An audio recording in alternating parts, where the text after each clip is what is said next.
Tamil Senior January 1996. Get ready. 10 seconds. 5 seconds. Start. நண்பர்களே, பத்திரிகையாளர்கள் சங்கத்தின் ஆண்டு விழாவில் கலந்து கொள்ள எனக்கு வாய்ப்பு அளித்தமைக்காக முதற்கண் நான் நன்றி தெரிவித்துக் கொள்ள விரும்புகிறேன். நீண்ட நெடுங்காலமாக அரசியல் துறையில் மட்டுமல்லாமல் பொருளாதார அபிவிருத்தி சம்பந்தமாகவும் சமுதாய முன்னேற்றம் சம்பந்தமாகவும் இந்திய பத்திரிகைகள் ஆற்றி வந்திருக்கும் பணி மகத்தானது என்று குறிப்பிடுவதில் நான் உண்மையிலேயே மகிழ்ச்சி அடைகிறேன். தின பத்திரிகைகளை பொறுத்தமட்டில் இந்த 3 துறைகளில் முக்கிய கவனம் செலுத்துகின்றன என்றாலும் தொழில், விஞ்ஞானம் போன்ற மற்ற துறைகளுக்கும் அவை ஓரளவு இடம் அளிக்கின்றன. இவை தவிர சினிமா, இயல், இசை, நாடகம் போன்ற பல்வேறு துறைகளுக்கென்று தனித்தனியாக வார, மாத இதழ்கள் வெளிவருவதையும் பார்க்கிறோம். இவ்வாறு பலதரப்பட்ட மக்களுக்கும் பயன்படும் வகையில் பத்திரிகைகள் இயங்கி வருவது பாராட்டத்தக்கதாகும். குறிப்பாக சொல்ல வேண்டுமானால் நம் நாட்டின் சுதந்திர போராட்ட காலத்தில் இந்திய பத்திரிகையாளர்கள் ஆற்றிய பணி மிக மிக போற்றத்தக்கதாகும்.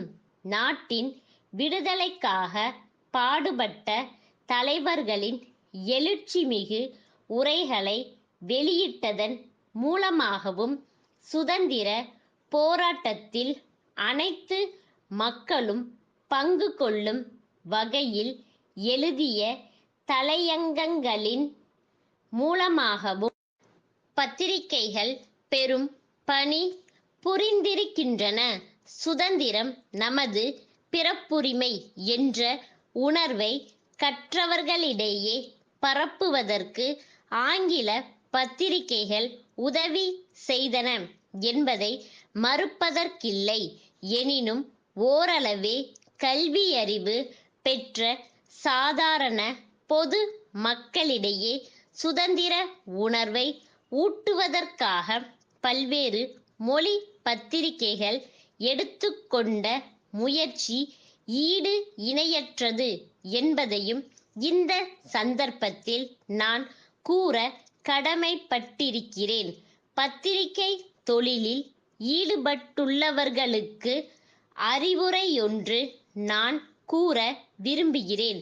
ஜனநாயகம் சிறப்புற அமைவதற்கு மக்கள் எல்லோரும் கல்வியறிவு பெற வேண்டியது ஒரு புறமிருக்க, பெற்ற சுதந்திரத்தை பேணி காப்பதற்கு மக்களுடைய கடமை என்ன என்பதை பத்திரிகைகள் கட்டுரைகள் மூலமாகவும் தலையங்கங்கள் மூலமாகவும் அவ்வப்போது விளக்குவது பயனுள்ளதாக இருக்குமென்று நான் நம்புகிறேன்.